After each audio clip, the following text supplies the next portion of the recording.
बिस्मिल्लाहिर्रहमानिर्रहीम। मुअज़्ज़ज़ नाज़रीन, अस्सलामु अलैकुम। मैं हूं Adil Jahangir. Welcome to info at Adil. नाज़रीन, मुस्तफ़ा कमाल अतातुर्क, जिसे मुस्तफ़ा कमाल पाशा के नाम से भी याद किया जाता है, जदीद तुर्की का बानी और पहला वजीर आज़म था। तारीख में मुस्तफ़ा कमाल को एक मुतनाज़े शख्सियत के तौर पर लिखा गया है और हमारी आज की वीडियो का मौजू भी यही होगा। हम आपको बताएंगे मुस्तफ़ा कमाल अतातुर्क के हालात जिंदगी के बारे में कि कैसे मुस्तफ़ा कमाल अतातुर्क खिलाफत उस्मानिया के ताबूत में आखिरी कील साबित हुआ और मुस्तफ़ा कमाल के दौर में तुर्की में इस्लामी इक़दार का क्या हाल था, और तज़किरा करेंगे मुस्तफ़ा कमाल अतातुर्क की इबरतनाक मौत का। मगर इससे पहले अगर आप हमारे चैनल पर नए हैं तो बराए मेहरबानी चैनल को सब्सक्राइब करते हुए साथ मौजूद बेल आइकन पर क्लिक करें ताकि आइंदा आने वाली वीडियोस का नोटिफिकेशन आपको मिलता रहे। और अगर आपको हमारी वीडियो पसंद आए तो लाइक करके हमारी हौसला अफजाई करें। नाजरीन, मुस्तफ़ा कमाल अतातुर्क 1881 में सालवनीका के एक मुतवस्सतल हाल खानदान में पैदा हुआ। 7 बरस का था कि बाप का साया सर से उठ गया। सालवनीका और मनास्तियर के कैडेट स्कूलों में तालीम हासिल की और 1905 में वहां से स्टाफ कैप्टन बनकर निकला। तालिब-इल्मी के अय्याम में ही एक मंजे हुए मुकर्रर की हैसियत से शोहरत हासिल की और अपनी तकारीर और गुफ्तगू से लोगों का मजमा इकट्ठा करने के फन का माहिर था। इस्तांबुल में क़याम के दौरान खलीफा अब्दुल हमीद की हुकूमत के खिलाफ सरगर्मियों में हिस्सा लेने पर कुछ अरसा कैद रहा। जेल से रिहा हुआ तो फौजी मुलाजमत इख्तियार की और दमिश्क में 5वीं फौज के सदर दफ्तर में मुतय्यन हुआ। इस दौरान में खुफिया तंजीम जमीयत इत्तेहाद और तरक्की से उसका राब्ता कायम हुआ और वो नौजवान तुर्क रहनुमाओं से मिलकर तुर्की की नशात सानिया के लिए काम करने लगा। सन 1908 के इनकलाब तुर्किया के बाद कुछ अरसे के लिए सियासत से अलहदगी इख्तियार कर ली। जंग अतालिया और जंग बल्कान में मुख्तलिफ माज़ों पर फौजी खिदमात सर अंजाम दी और अपनी हाजिर दिमागी और जुर्रत के सबब शोहरत हासिल की। पहली जंग अजीम शुरू हुई तो सूफिया में मिलिट्री अताशी के ओहदे पर फायज था। उसकी दरखास्त पर उसे जंगी खिदमात सपुर्द की गईं। उसने 1915 में अंग्रेजों और फ्रांसीसियों के खिलाफ आबनाए बास्फोरस की कामयाब मुदाफियत की। इस पर उसे जनरल के ओहदे पर तरक्की दे दी गई। सन 1916 में रूसी फौज को शिकस्त देकर तुर्की का मकबूजा इलाका आजाद करवा लिया। 5 जुलाई 1917 को 7वीं फौज का कमांडर मुकर्रर हुआ।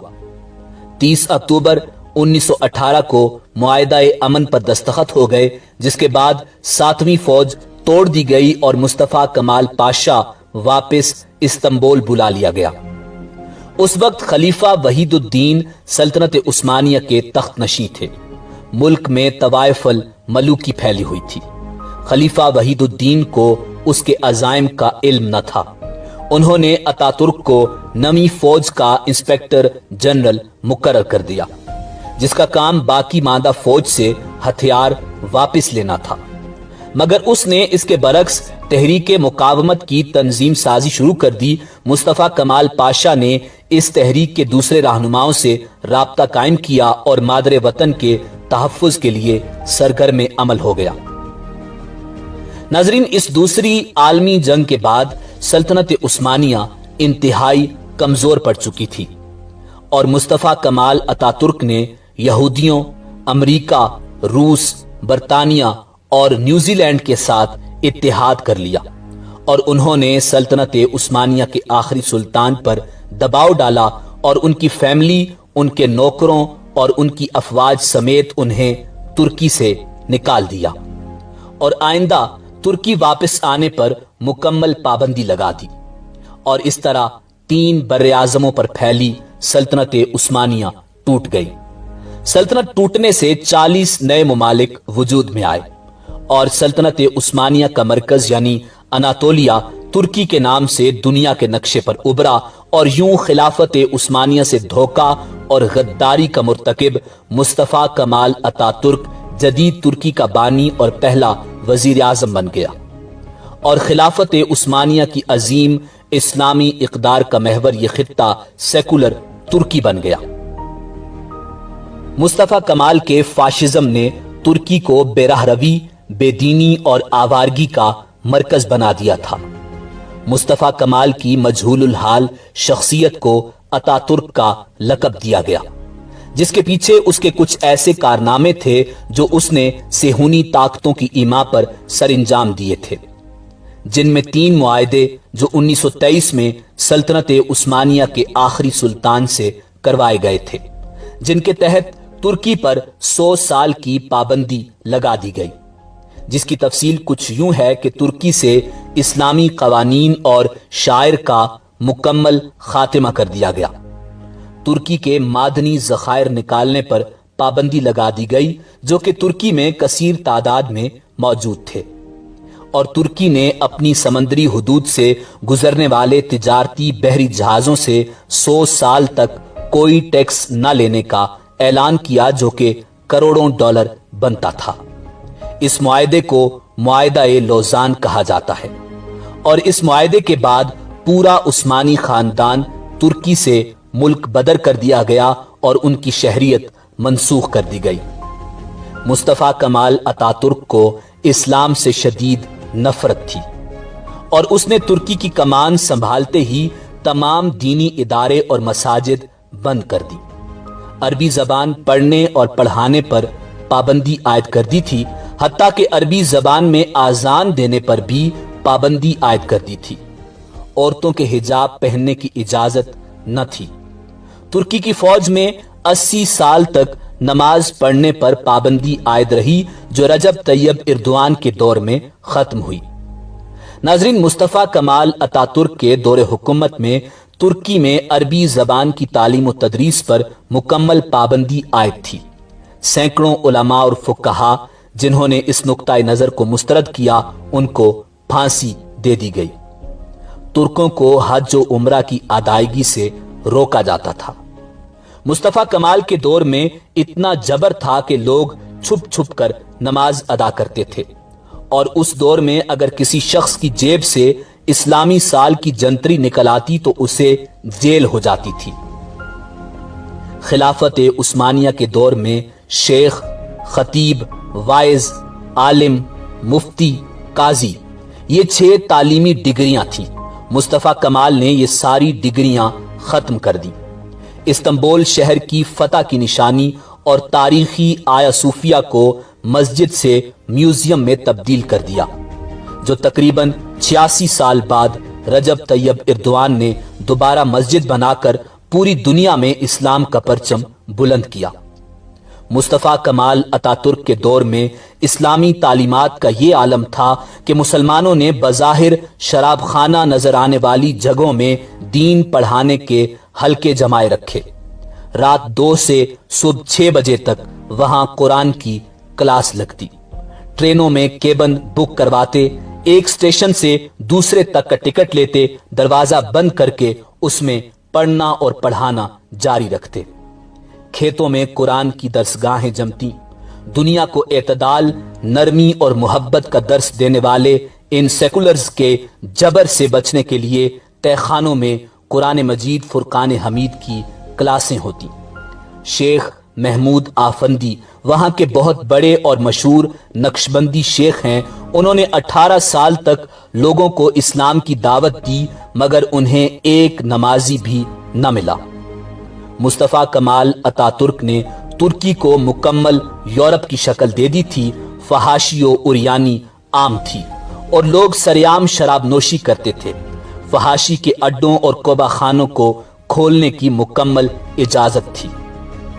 मुस्तफा कमाल अतातुर्क ने 1923 में तुर्क पार्लियामेंट से अपने पहले खिताब में कहा था कि अब हम 20वीं सदी में हैं और सनत और इंडस्ट्री के इस दौर में ہم انجیروں اور زیتون کی تلاش کرنے والی کتاب کے پیچھے نہیں جا سکتے۔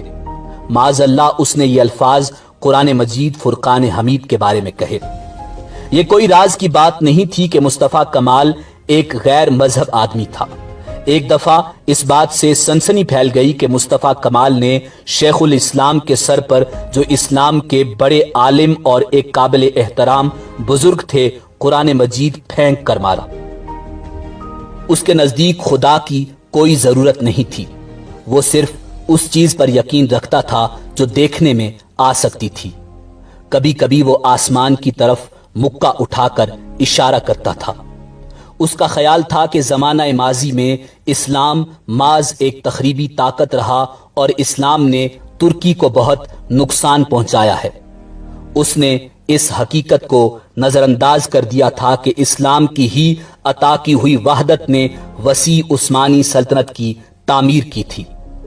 اس کو اس آدمی سے سخت نفرت تھی جو تقدیر کے سامنے ہاتھ پھیلاتا ہے۔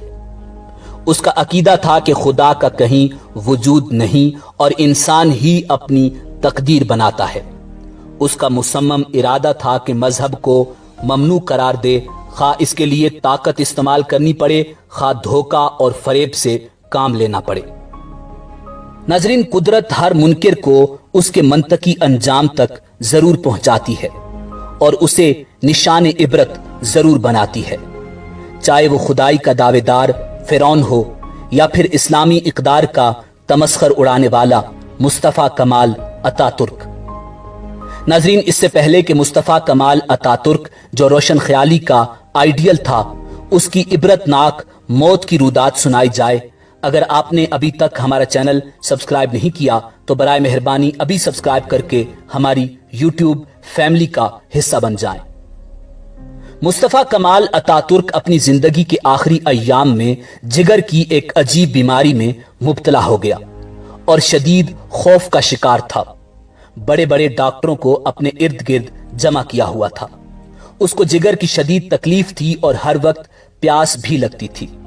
پھر ڈاکٹر سرنج کے ذریعے اس کے پیٹ سے پیپ زدہ پانی نکالتے تھے، جس کی وجہ سے اس کے جسم کے کچھ حصے میں کیڑے پڑ گئے تھے جو آلات کے بغیر صرف آنکھ سے نہیں دیکھے جا سکتے تھے۔ یہ کیڑے سرخ رنگ کے تھے۔